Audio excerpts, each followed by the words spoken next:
Hello. Hello. Yeah. Can you hear me? Yeah. Okay. There were some questions that you had to do, right? Yeah. What were the things that I had asked you to do before this class?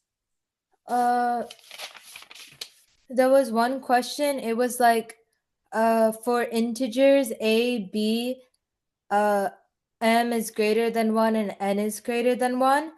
And then Hmm. part a was like a to the power of m divided by a to the power n for, sorry, a to the power m is divisible. Wait, no. A to the power m is a divisor of a to the power n for m is less than equal to n. The second part was a minus 1 is a divisor of a to the power n minus 1. The third one was a minus b is a Hmm. divisor of a to the power n minus b to the power n. And the fourth one was a plus b is a divisor of a to the power 2n plus 1 plus b to the power 2n plus 1. And then the second question was let Divisibility criteria for 9, right? yeah. Okay. Have you done these? Yeah, I just needed help on the divisibility of criteria for 9. So what I did for that one, I said let n, the number, be like 10b plus a, and then you have b plus a is equal to some like 9c or something, and then you get that 9c plus 9b is equal to 10b plus a, and then you get 9 take common, c plus b is equal to n. So you get that for a 2-digit number, but how do I show that it's gonna be for like all numbers? Before that, the first part of the first question, have you done that? Yeah. All the parts are done. Yeah. For example, how do you show that a minus b divides a power n minus b power n?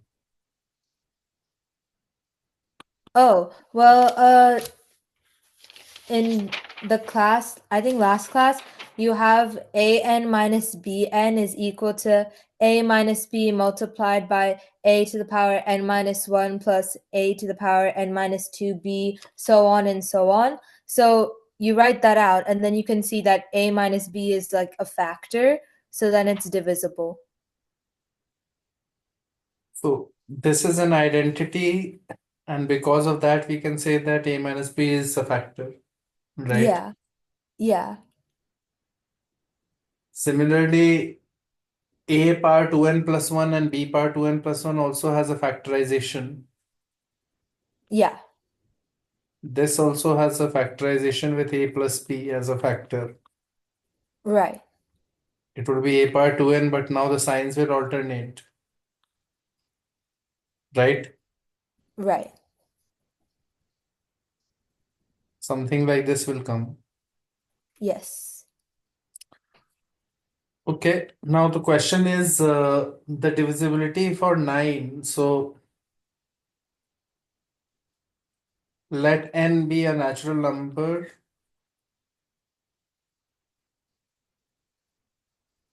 We have to prove that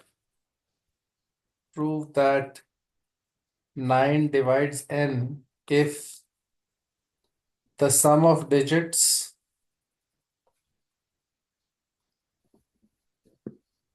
of n is divisible by 9.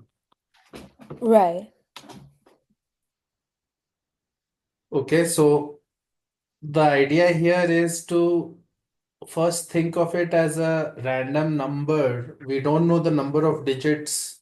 So let's assume that the number n is a k digit number,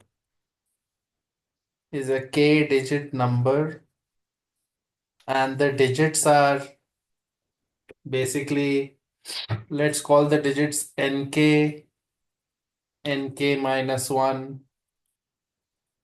till n1, right? Yeah. So these are the digits. So when I write the number, I can write it like this: nk, nk minus 1, nk minus 2 till n1, right? Yeah. I'm putting a bar on top. The bar on top means that these are not like normal products of digits.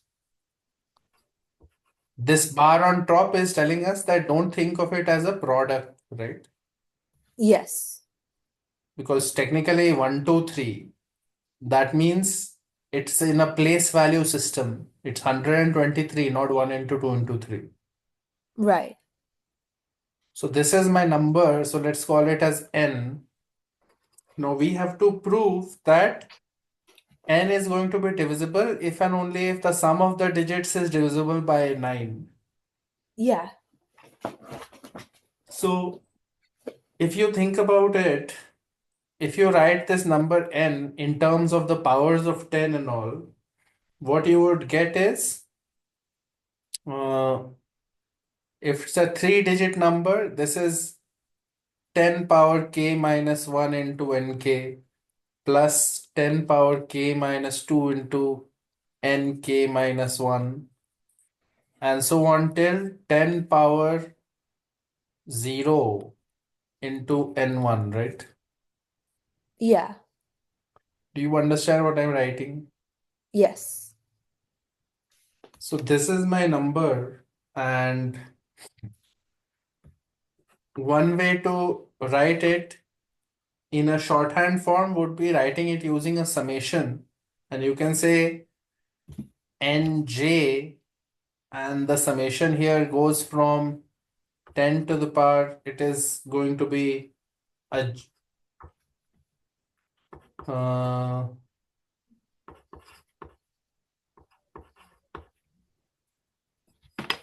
1 into n1, right? So 10 to the power j, and j goes from 0 to,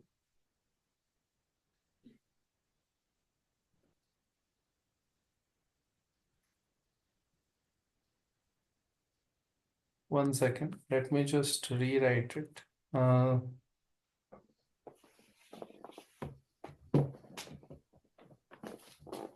Let's say the number n has k plus 1 digits, and the highest digit is nk, nk minus 1, and it starts from n0.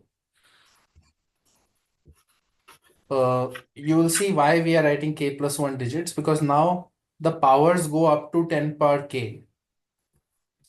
So the number n would be 10 power k n k plus 10 power k minus 1 n k minus 1 till 10 power 0 n 0. It is a better way to write the number because the powers are matching the subscript.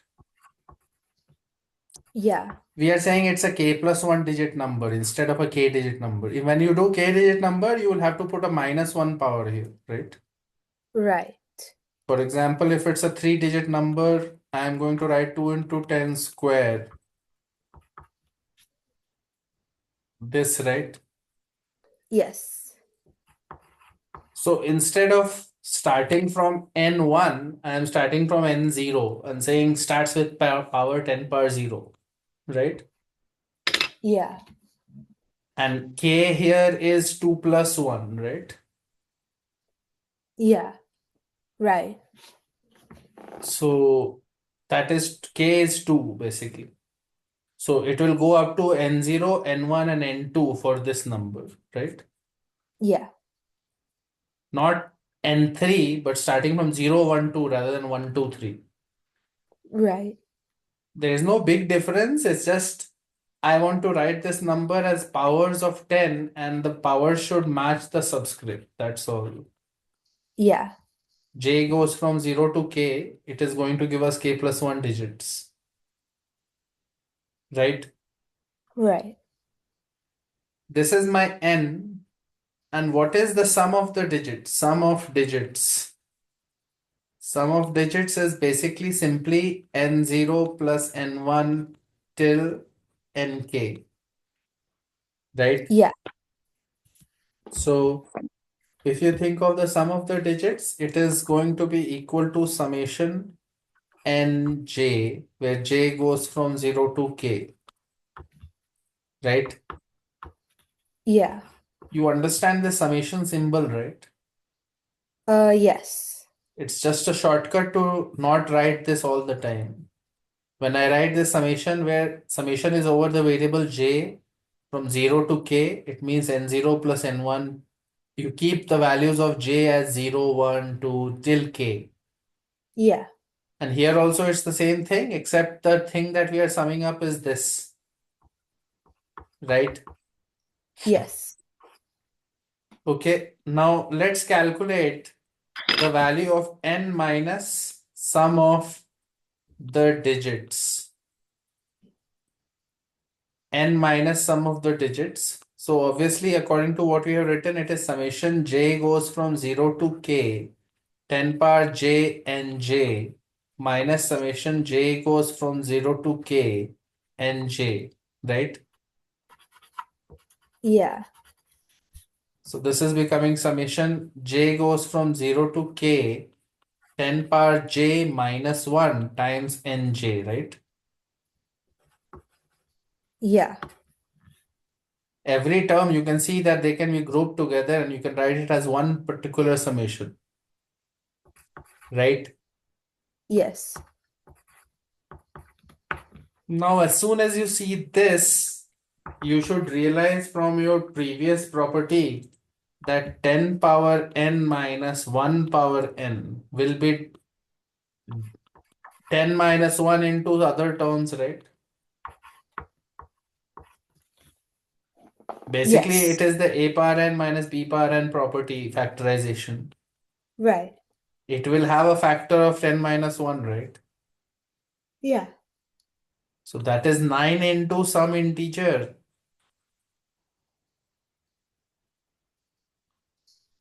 This will be some integer k, or Right. whatever you want to call it.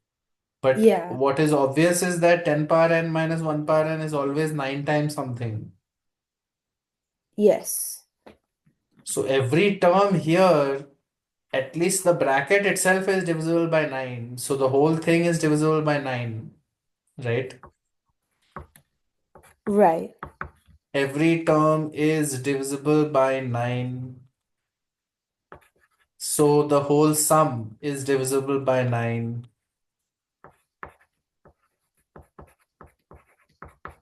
right? Right.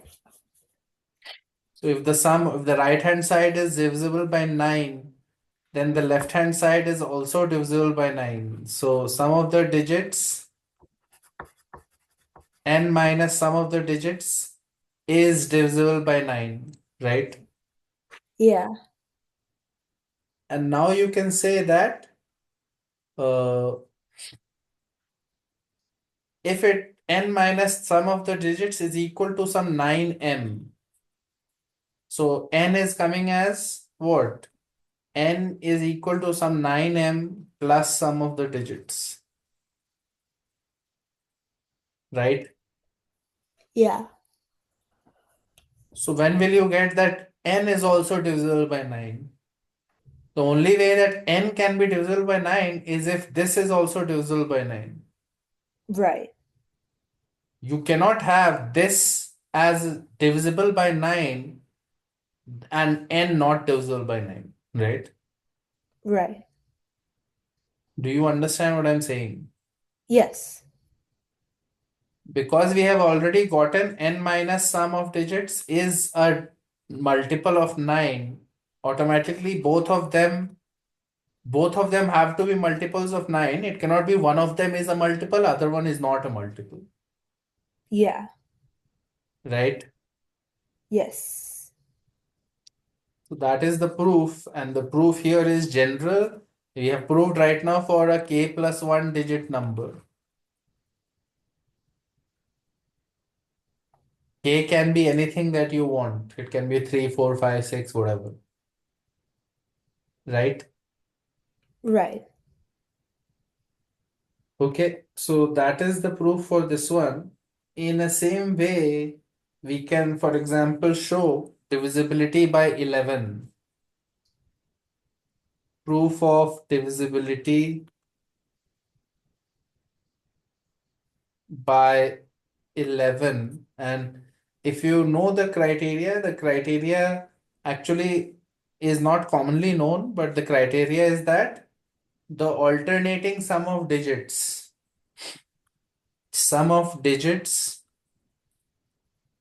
with alternating sign should be divisible by 11. Should be divisible by 11. And what do I mean by sum of digits with alternating sign? So let's say n is a number like this, nk minus 1, n1, n0. This is again a k plus 1 digit number, right? Yeah.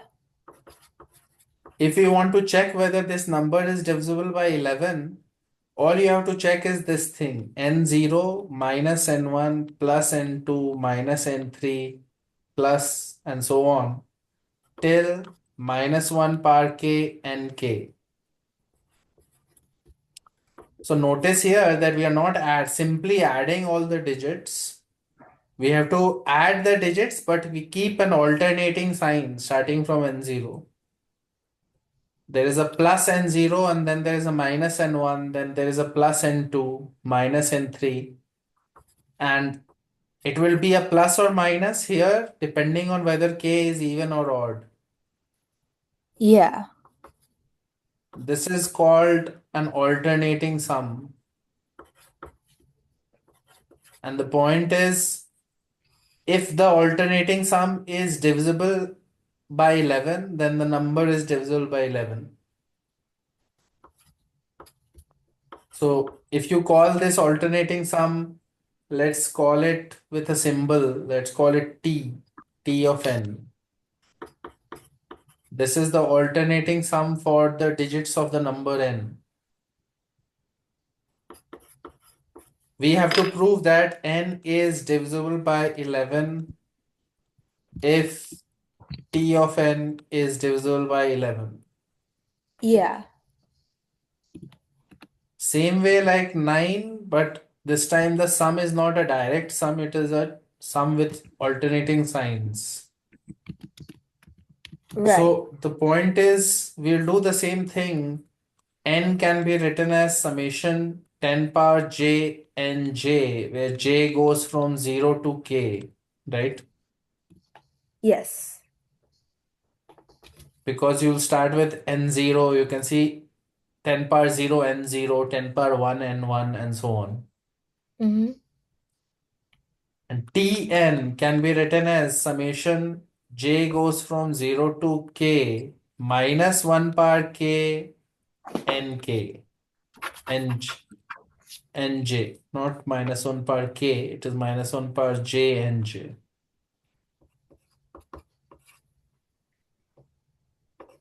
Why am I writing minus 1 power j? Because then only you will keep getting alternating signs. When you put j is equal to 0, you get minus 1 power 0 n0, which is simply n0. When you put j is equal to 1, you will get minus n1. Do you understand what I'm saying right now? Yes. You have to put this, otherwise you will not get the alternating signs. Yeah. We have to show that if Tn is divisible by 11, then n is also divisible by 11. And we'll do the same thing. We'll calculate n minus Tn. And that is becoming summation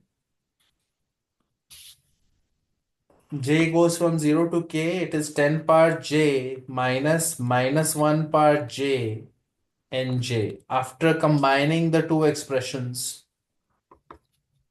right? Yeah. And again, same logic. We can say that a power n minus b power n is divisible by a minus b, right? Yes. So we can say that 10 power j minus minus 1 power j is divisible by 10 minus minus 1, which is what? 10 plus 1, 11, right? Right. Do you understand what I'm saying? Yes. So each term here becomes divisible by 11, and we are getting n minus t of n is going to be some 11 times k. And the only way now this happens, it means n is equal to 11k plus t of n. And if n has to be divisible by 11, then t of n has to be divisible by 11, Right. right? So that is the proof of the criteria of divisibility by 11. And for example, you can see 1331. It is divisible by 11, but you don't have to divide by 11 to find that out, because you can just do alternating sum of the terms starting from here. So 1 minus 3 plus 3 minus 1. Yeah. And you are getting 0. And 0 is always divisible by any number. So 0 is divisible by 11. Yep. If you check 1, 2, 3, you'll get 3 minus 2 plus 1, which is not divisible by 11. So 1, 2, 3 is not divisible by 11, right? Yes. On the other hand, 1 to 1 will be. It is 1 minus 2 plus 1. Do you understand what is happening? Yes. So that is your divisibility criteria for 11. Similarly, there are some other divisibility criteria also. For example, number is divisible by 2 if and only if its last digit is even, right? Yes. Divisibility by 2. Last digit must be even. So must be either 0, 2, 4, 6, or 8, right? Yes. Now, generally, there is a nice rule, like whenever you have to, divisibility by 2. Now, Mhm. divisibility by 4, do you know what it is? Isn't it like the last two has to be divisible by 4? Right. So the point is that there is a simple way to figure out divisibility by 2 power n. So whenever you have 2 power n, you have to also see last n digits are divisible by 2 power n. For 4, we have n is equal to 2, right? Yeah. So therefore, we check last 2 digits, right? Yes. For 8, we will have to check how many digits. 3. Yeah, so that pattern is there. Last 3 digits. For 16, we have to check last 4 digits and so on. Do you understand what I'm saying? Yes. The same pattern is there for 5 also. So your usual divisibility by 5 would be, you have to make sure that the last digit is either 0 or 5. Yeah. And now anytime you have to check divisibility by 5 power n, you will have to check last n digits.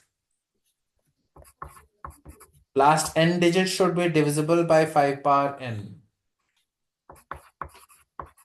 Do you understand? Yes. For example, for 25, you'll have to check the last 2 digits. Yeah.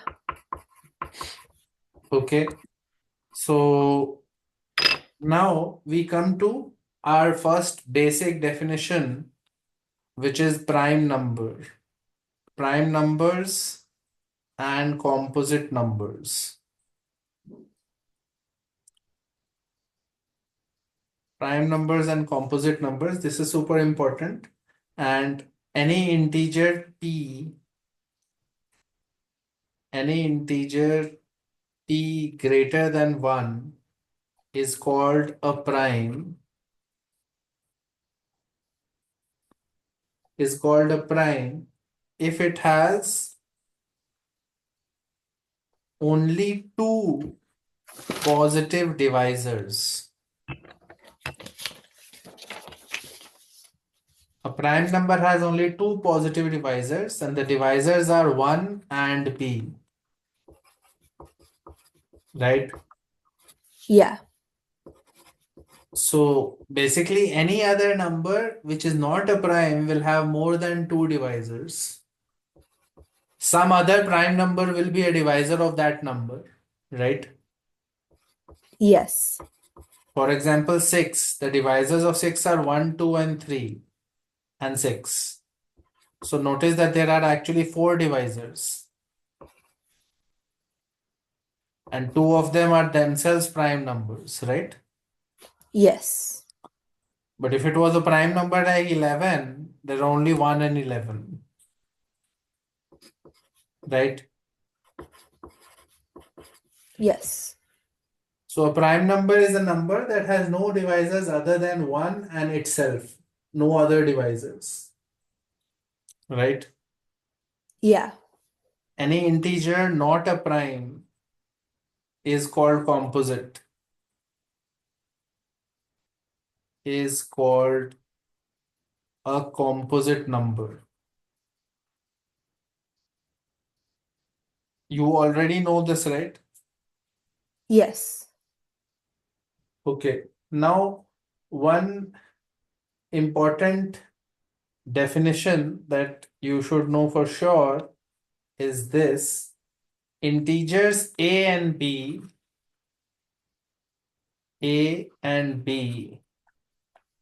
are said to be relatively prime to each other, are said to be relatively prime to each other, or sometimes we use the word co-prime. A and B are co-prime.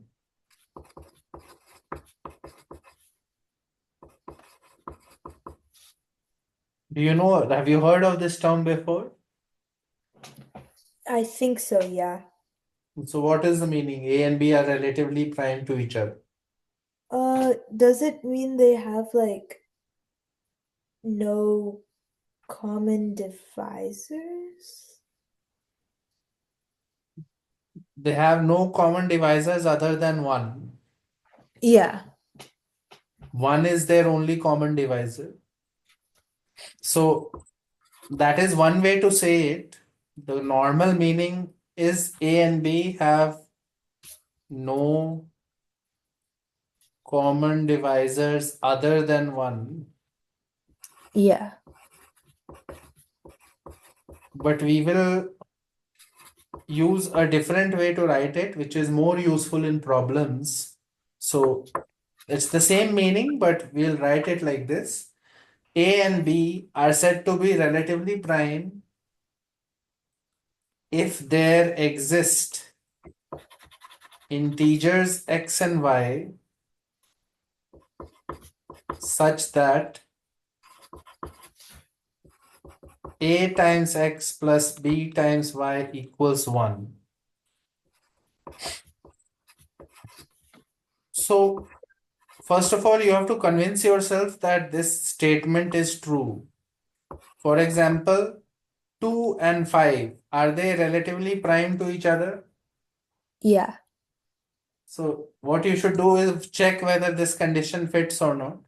There should be integers x and y such that 2 times x plus 5 times y is equal to 1. Can you find integers x and y that fit this pattern? 3 and minus 1, right? Yeah, right. Do you understand what I'm saying? Yes. If you take two integers which are not co-prime to each other, you will never be able to do this. For example, 6 and 8, right? Uh-huh. Can you make it 6x plus 8y equals 1 using any integers x and y? No. You can try, but it won't work. Whatever you do, it will never happen that you can take x and y as integers and it 6x plus 8y becomes 1. Mostly because they have a common factor 2, you can easily say that 2 common, 3x plus 4y, right? Yes. And now this can never be 1 because if this is an integer, x and y are integers, then this whole thing is an integer. And 2 multiplied by an integer can never be 1. No chance, right? Yes. Do you understand what I'm saying? Yeah, I understand.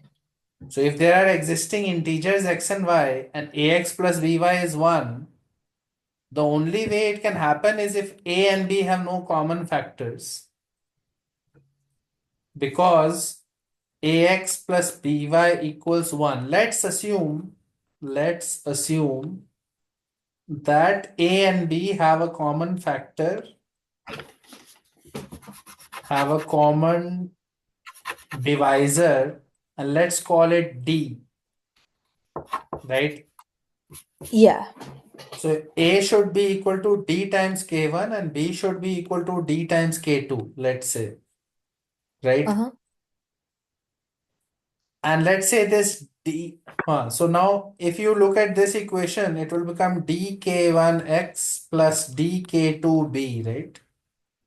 Yes. dk2y. And Yeah. now you're getting d common k1x plus k2y equals 1. And now x and y are integers, k1 and k2 are integers. So this is some integer and this is d. And product of two integers is 1. The only way this can happen is if both the integers are 1 or minus 1, right? Right. Do you understand that product of two integers cannot be 1 unless both are 1 Yeah. or both are minus 1, right? Y- I understand. Yeah. So that means it implies that d is 1, right? Yes. Which implies that a and b have a common divisor and that divisor has to be 1. It cannot be anything other than 1, Yeah. which means then they are co-prime or relatively prime to each other. Yes. Do you understand? I understand. So this is a very important property. Anytime you have like this property is better than saying A and B have no common divisors other than 1. Why is it better? Because this definition, no common divisors other than 1, is difficult to verify if the numbers are big. Do you understand what I'm saying? Yes. Like you don't have to actually list all the divisors and check and all. Here we can say a condition which is true regardless of A and B. You if they are relatively prime, then you can always find x and y integers such that ax plus by is 1. Right? Yeah. So this is a more guaranteed statement, and you'll find it that it will be more useful in problems. Like it will be easier to use it. Okay. Okay. Now what I want you to prove is prove this statement, which is related to what we have discussed so far. If A is relatively prime to both B and C, then A is relatively prime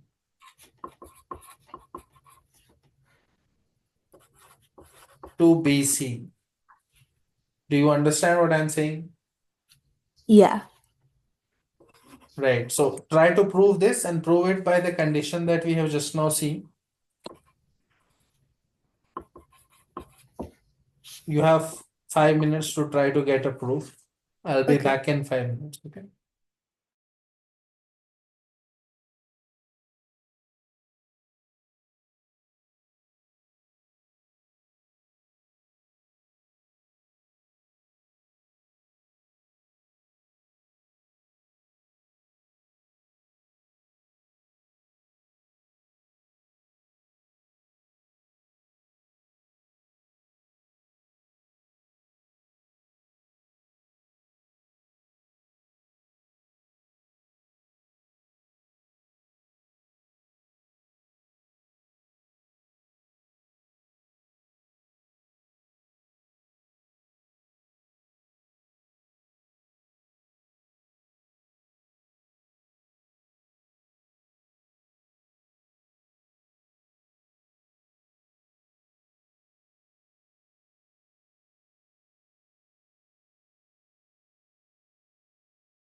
Are you getting a proof?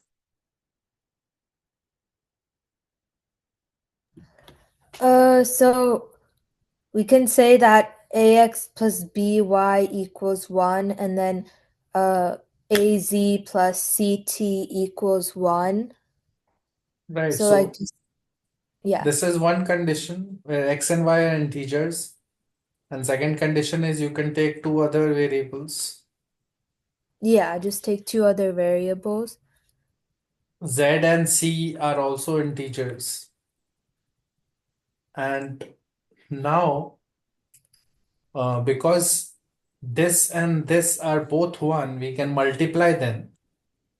We can say ax plus by times az plus ct will also be 1 and write it out like this. What would it be? A square xz plus act plus abyz plus byct, right? Yeah. And now what you can do is from the first two, you can take a common Mm-hmm. and you would get a common axz plus ct. And from the last two, you can take b common and you will get ayz plus yct, right? Yeah. And this whole thing was supposed to be 1, right? Yeah. Correct. And now we are getting, notice that, wait, we have made a mistake. From the last two, you should not take B. We should take BC common. 1 second. Actually, I have made a mistake. I will just do it on top here. I want to prove the co-prime, relatively prime of A and BC, right? Mm-hmm. So I need what? I need something like this. A times some integer t1 plus bc times some integer t2 is 1, right? Yeah. So actually, I will see that there is a bc here, but there is no bc anywhere else, right? Yes. So what I will do is take the first three integers here, right? And in the Yeah. first three terms, I can take a common, right? Mm-hmm. I will get axz plus ct plus byz plus then bc times yt, right? Mm-hmm. Equals 1. From here only, we are getting that this whole thing is equal to 1, right? Yes. And now notice that this is a product of integers which are added, some integer. And this is also some integer, right? Uh-huh. Do you understand? I'm getting AW plus BC into V is 1. Yes. So that proves that where W and V are integers. Because we had assumed XY and ZC are integers.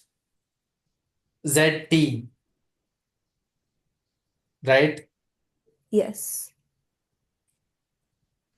So as soon as you get this, you can claim here that A and BC are relatively prime.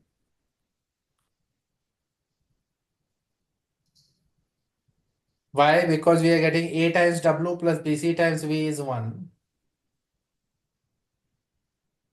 Correct? Correct. Are you understanding what is happening? Yeah. Okay. Similarly, you can prove statements like this. If A and B are relatively prime,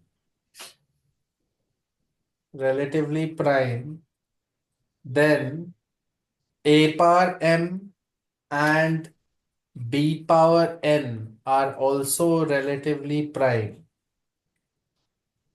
It is kind of obvious because A and B have no common factors other than 1. So if you keep raising it to different powers also, there cannot be any other factors that will appear.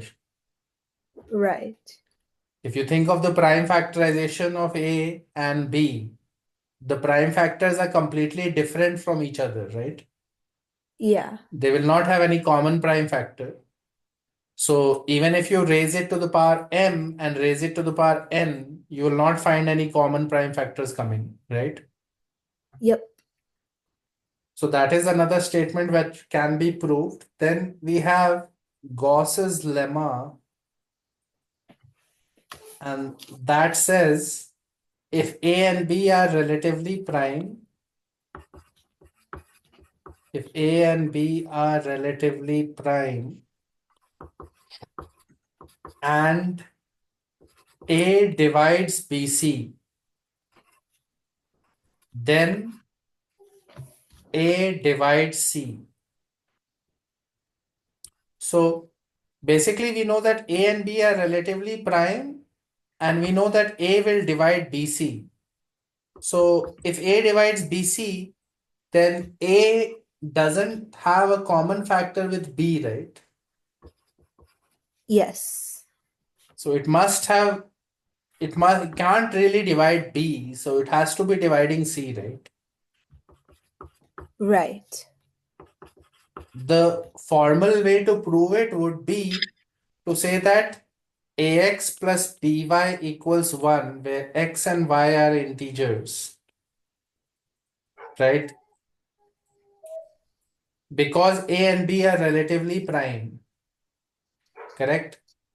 Yes. And now it is given if a divides bc. So from there, we can say that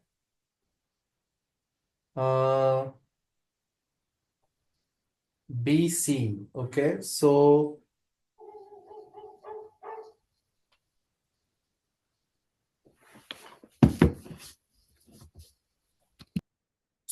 let's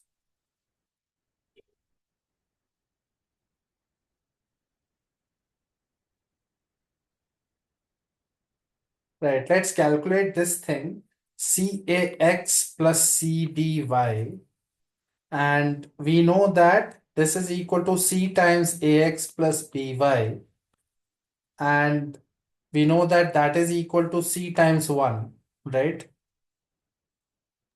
Yeah. And clearly c divides, now you can say that a will divide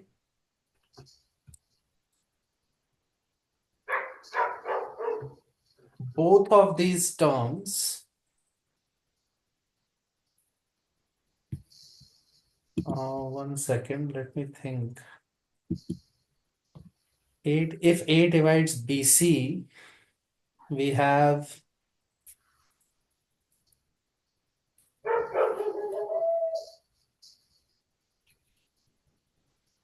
BC should be equal to A times K, where K is an integer. So BC is equal to A times K, where K is an integer. So this BC can be written as CAX plus, instead of BC, I can write it as AKY, right? Yeah. And now I can say that A can be taken common here, CX plus KY. Uh, CX plus KY, right? Right. So we know that this term is divisible by A and this term is also divisible by A, right? Yeah. So we know that A divides basically CAX plus AKY, right? Yeah. But that is the same thing as CAX plus CBY, right? Right. But that is again same as C times AX plus BY, right? Right. And AX plus BY is 1, so that is the same as C, right? Yeah. So we are getting A divides this, but this is equal to C. Do you understand what I'm saying? Yes. A divides this number and this number is equal to C, right? So A divides C.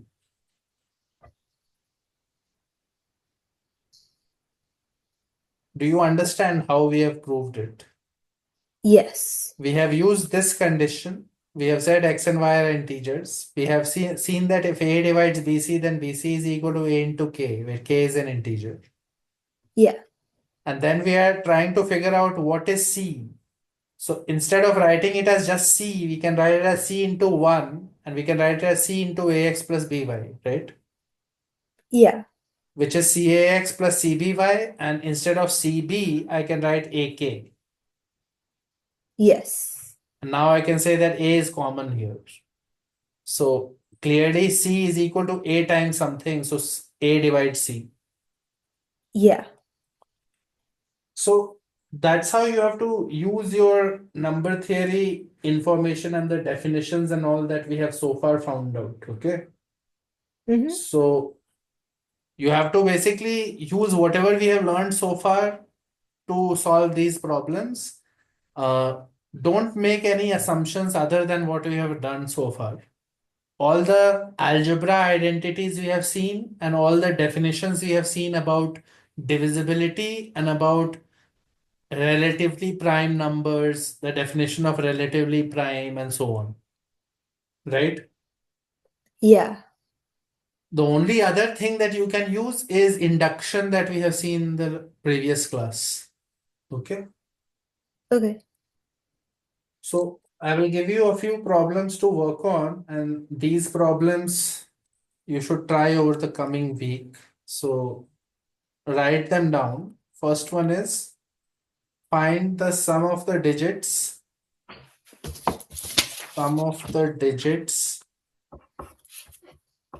in the decimal representation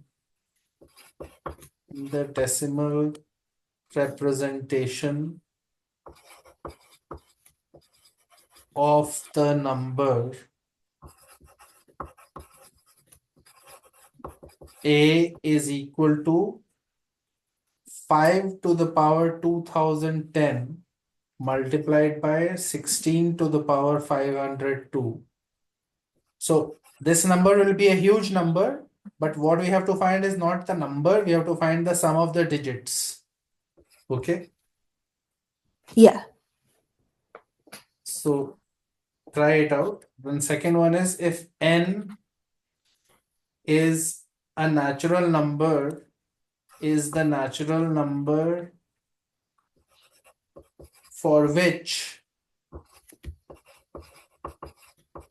n square is equal to 25 to the power 64 times 64 to the power 25.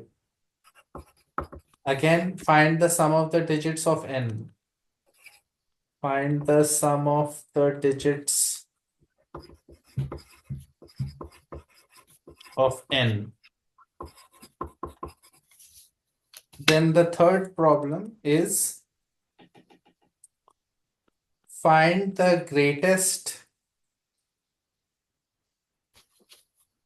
find the greatest positive integer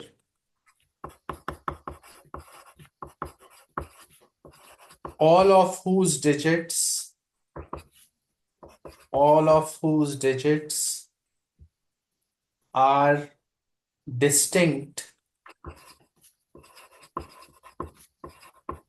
and no two digits no two adjacent digits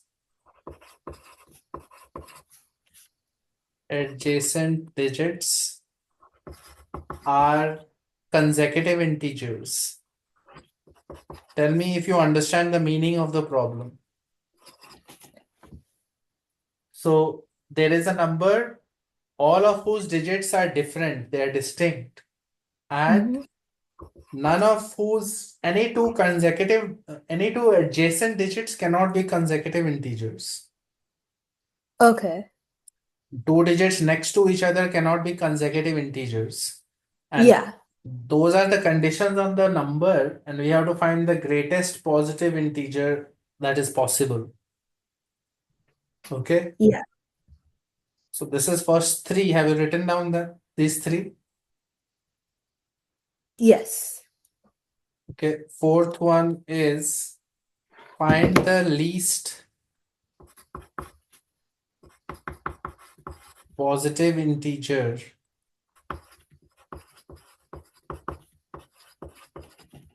whose product of digits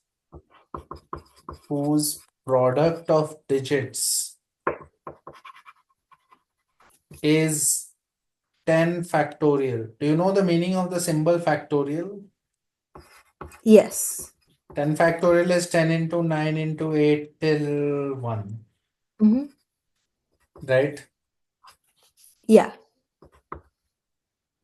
Okay, the next one is, what is the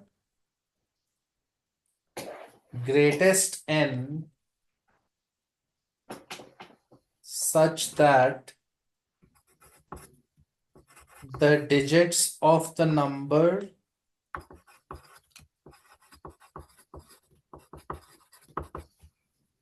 n factorial minus n are all different?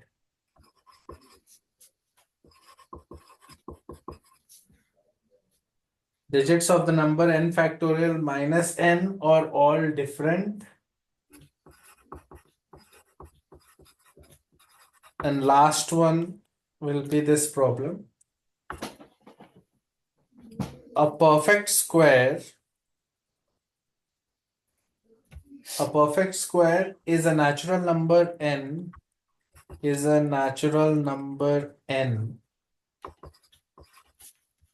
for which n is equal to m square, where m is an integer.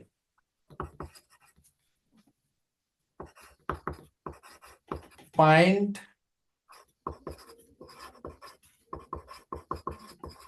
three distinct non-zero perfect squares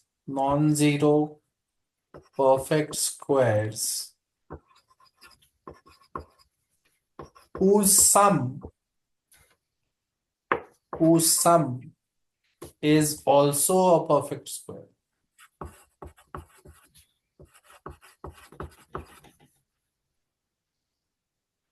Okay, so these 6 problems you have to try. Okay, Okay. these are doable. Some of them might be a little difficult, but you have to try it, and we'll discuss the solutions if you don't get something. And the next few classes will be about problem solving so far based on what we have learned. Okay, so Okay.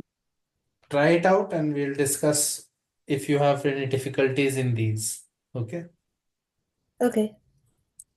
fine. That's all for now. We'll continue in the next class. All right. Thank you. Bye. Bye.